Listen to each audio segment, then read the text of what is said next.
Hey everyone, Pete the Wargamer here, or at least my hands anyway, and I'm here today to tell you about the start of a competition that I'll be running from right now.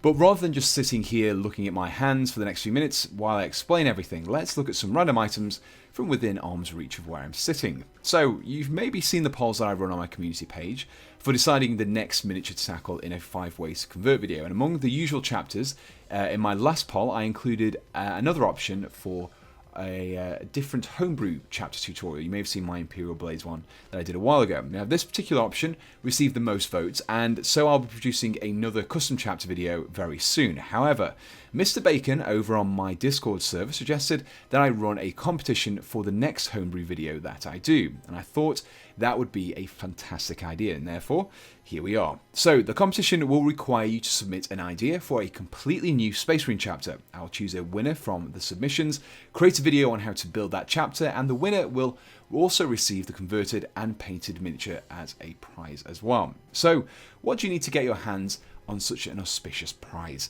Well, there are a few things that I'll be looking at for when judging your homebrew chapters, so let's just go through a few of those now. So first of all, we have the background. Who are these guys? Where are they from? Who are their progenitors? What is their personality like? This is the core of what your chapter is, and this is usually where I'll draw most of my conversion inspiration from. Next up we have fighting style. I've separated this from background mainly because this is usually more related to how your chapter plays on the table. What kind of units do they favour, what tactics do they use, and even what custom chapter traits they would have if you were to use them on the tabletop. Next up we have aesthetics. It's here where you will get to instill a colour scheme and armour style onto your chapter. These aesthetics should draw inspiration from their background but also fit in with their fighting style. It's unlikely that you'll find a chapter who specialises in stealth missions sporting Dayglow orange armour, for example. So next up we have a name. A good name should be strong, recognisable, and reflect the chapter's ethos in some way. For example, calling your chapter the Green Daisies and having their colour scheme be predominantly red will neither make any sense, nor will it strike any fear into your enemies. Now, one of the final steps is kind of a double-edged one in a way. So first of all, we have believability. Now this might seem like a stretch considering we're talking about 7-foot tall superhumans, but this is probably the most important part of making a good homebrew chapter and something you need to consider when looking at all the above points. It's important to ask yourself if your chapter fits in to the 40k universe. A good example of this would be giving your chapter excessive facial hair, for example, which in itself is a believable genetic flair that on an ice world would make sense. However, giving your Marines full-on beastmen heads would just not work, as in the 40k universe, any such abominations would be immediately eradicated. But believability isn't just about how it makes sense in the 40k universe, it's also how the final model makes sense as well.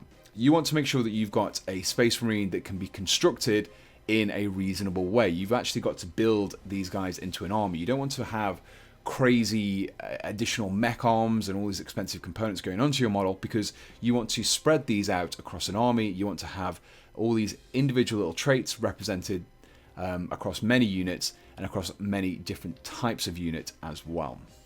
So hopefully that does give you some ideas on where to go with your entries, but just be as creative, be as fun, be as detailed as you like, and feel free to include any concept drawings, colour schemes, or anything else that you think will help to bring your chapter into existence. Just don't make them too long, because I do have to read all them all, and it's going to take a while.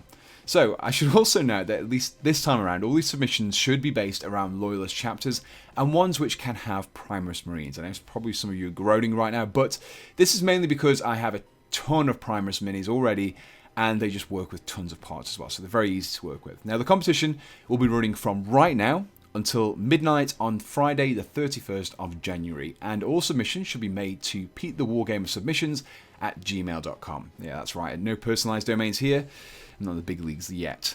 So your submission should either be included in the email itself or as a link to a Google Docs document. Any submission should also include your name and whether or not you'd be happy for your name to be mentioned in a video, or if you'd prefer an alias or anything like that. So from the 1st of February, I'll begin to make my shortlist and ultimately decide on the best all-round homebrew chapter, and I will contact the winner by email and produce a video announcing the chosen chapter as well before I start to actually work on the conversion. So the only thing that's left to say is good luck to you all, and I look forward to seeing those first submissions start to roll in.